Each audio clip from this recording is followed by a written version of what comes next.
신토부리를 외치며 우리 농산물을 팔겠다던 곳이 있었습니다.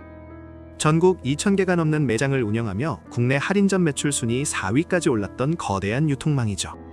농민과 소비자를 잇는 다리가 되겠다고 했던 그곳, 바로 농협 하나로마트입니다. 그런데 지금 이 거대한 조직이 안팎으로 무너지고 있어요. 매장 절반 이상이 적자에 허덕이고 있고 매출은 5년 만에 반토막이 났습니다. 그것도 모자라 회장실이 압수수색을 당하고 전국 곳곳에서 횡령과 비리가 터져나오고 있죠. 중국산 마늘을 국내산으로 속여 팔다 걸린 적발 건수만 10년간 100건이 넘습니다. 도대체 이 조직에 무슨 일이 벌어지고 있는 걸까요? 오늘은 농협 하나로마트의 몰락 뒤에 숨겨진 신격적인 진실을 낱낱이 파헤쳐 보겠습니다.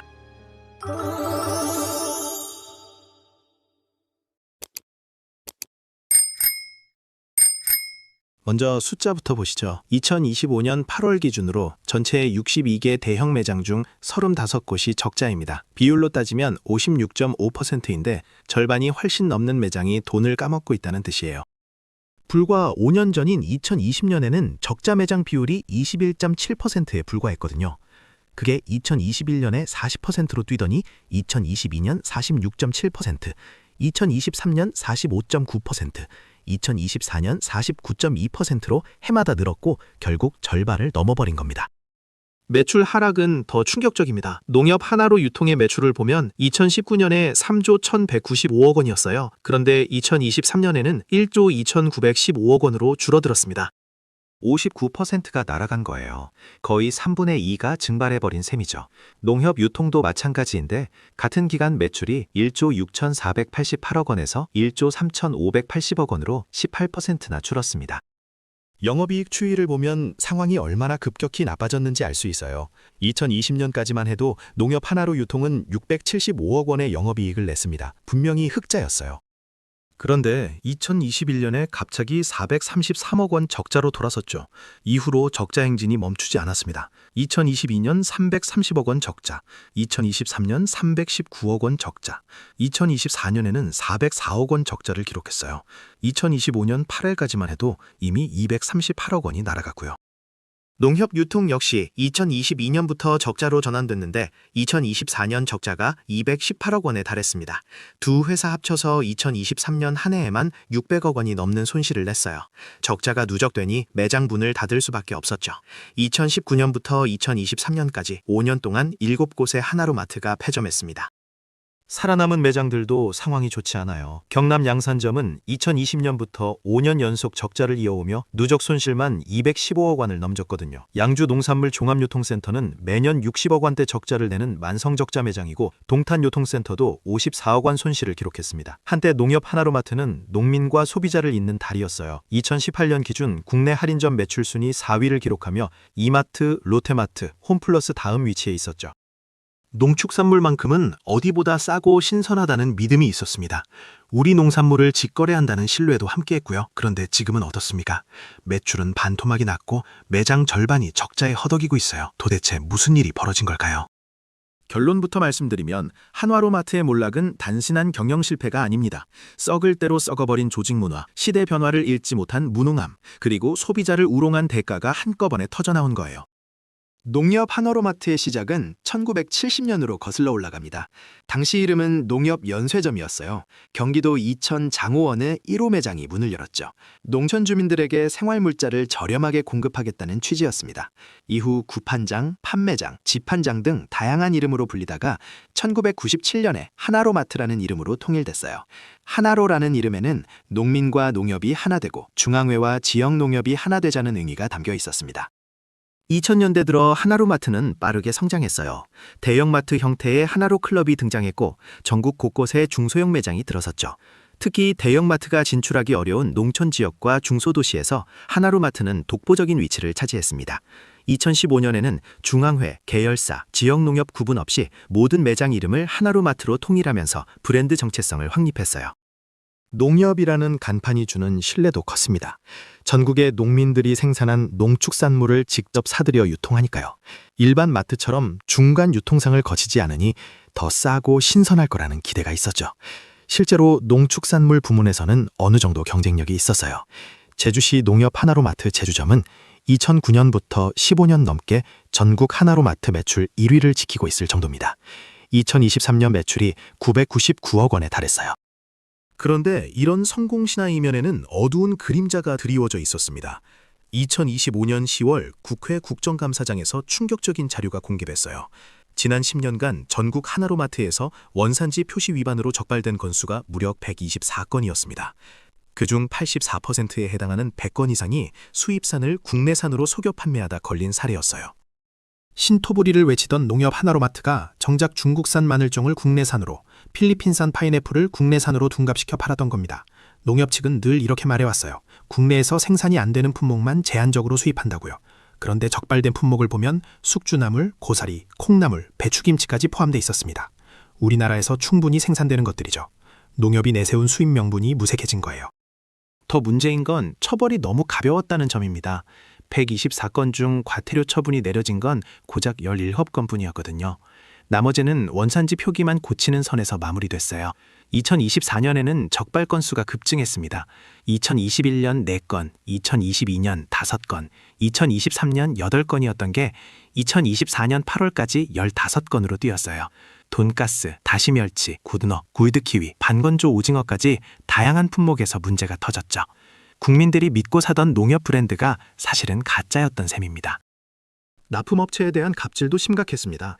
2019년 1월 공정거래위원회가 농협유통에 과징금 4억 5,600만 원을 때렸어요.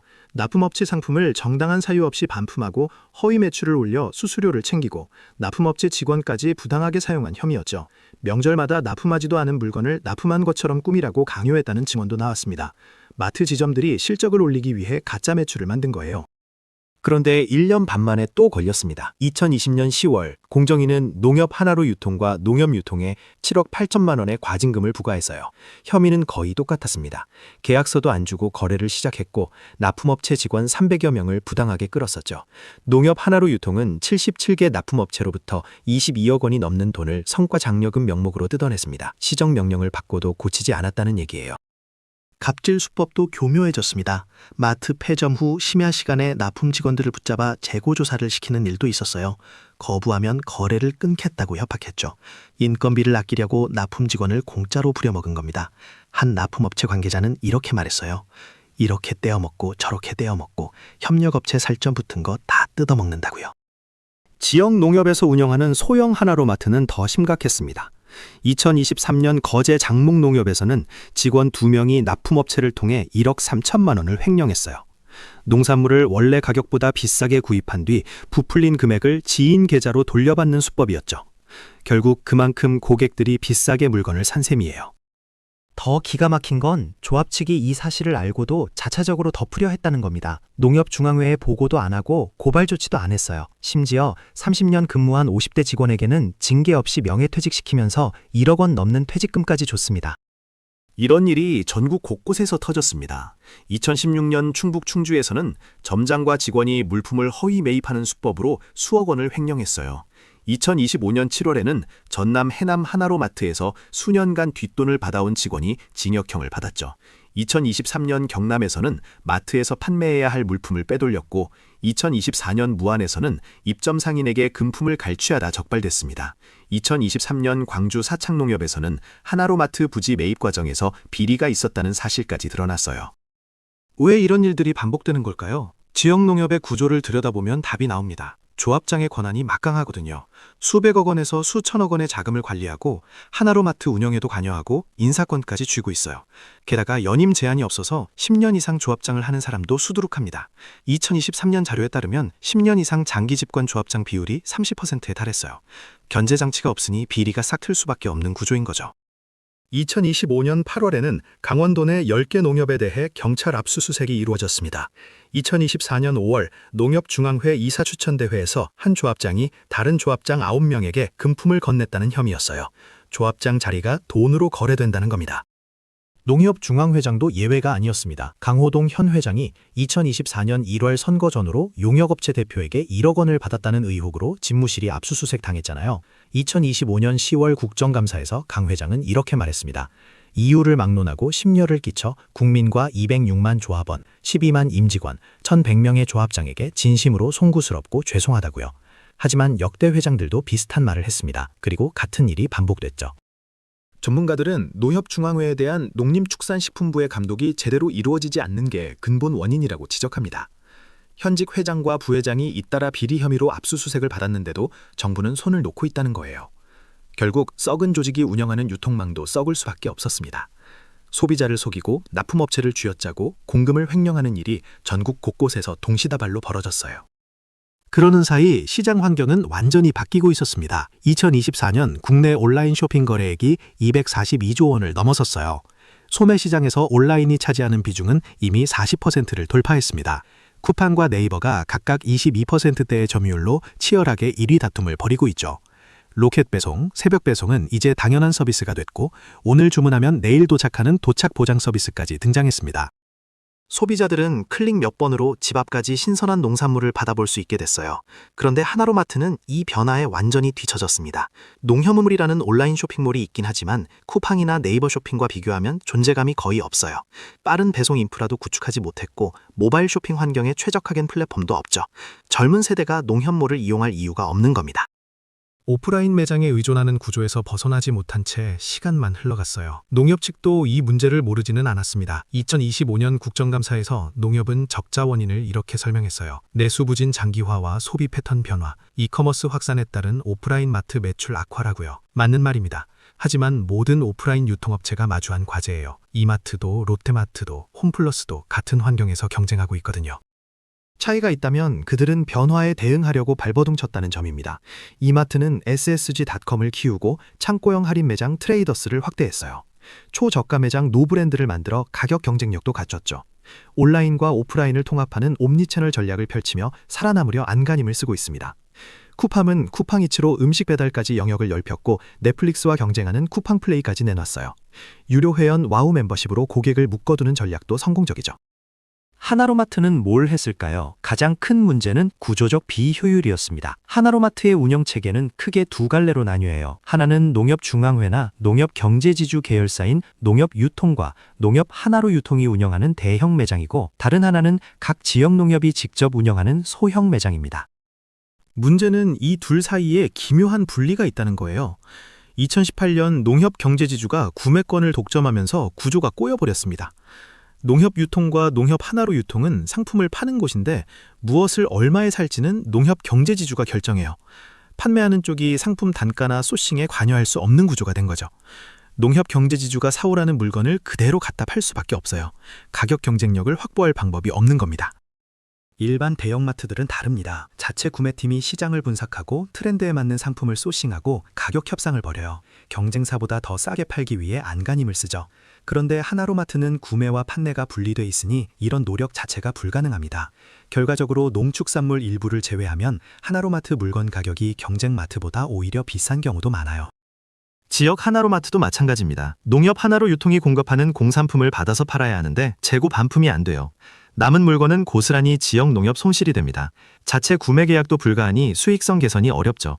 손실을 감당해야 하는 지역 농협 입장에서는 다른 데서 돈을 만들어야 하는 상황이 되는 거예요. 그래서 납품업체에 손을 벌리거나 횡령으로 빠지는 악순환이 생긴 겁니다. 구조적으로 비용을 줄이기도 어렵습니다. 지역 하나로마트는 해당 지역 농협의 부대 사업이에요. 농협이라는 조직의 특성상 정리해고나 구조조정이 쉽지 않죠. 적자가 나도 문 닫기가 어려워요. 특히 대형마트가 없는 지역에서는 하나로마트가 사실상 유일한 쇼핑 공간이니까요. 주민 편의를 위해 적자를 감수하며 운영하는 경우도 있습니다. 하지만 그 적자가 결국 조합원의 손실로 돌아온다는 게 문제예요. 이런 비효율 속에서도 변화는 없었습니다.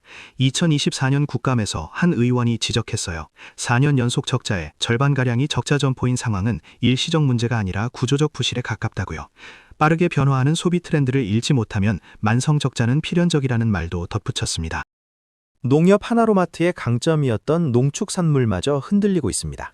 이제는 쿠팡에서도 신선한 채소와 과일을 살 수 있어요. 마켓컬리, 오아시스 같은 새벽 배송 업체들이 산지 직송을 내세우며 시장을 파고들고 있죠. 하나로마트만의 차별점이 사라지고 있는 겁니다. 심지어 원산지 위반 사건들로 신뢰까지 무너졌어요. 국내산인 줄 알고 샀는데 수입산이었다면 다음에도 믿고 살 수 있을까요? 대형마트가 없는 지역에서는 선택지가 없어서 이용할 뿐입니다.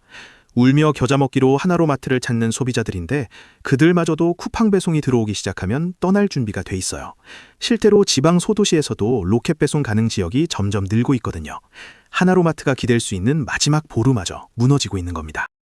2025년 3월 강호동 농협중앙회장이 취임 1주년 기자간담회에서 이렇게 말했습니다. 만성 적자를 내는 유통계열사는 강력한 자구책을 시행할 것이라고요.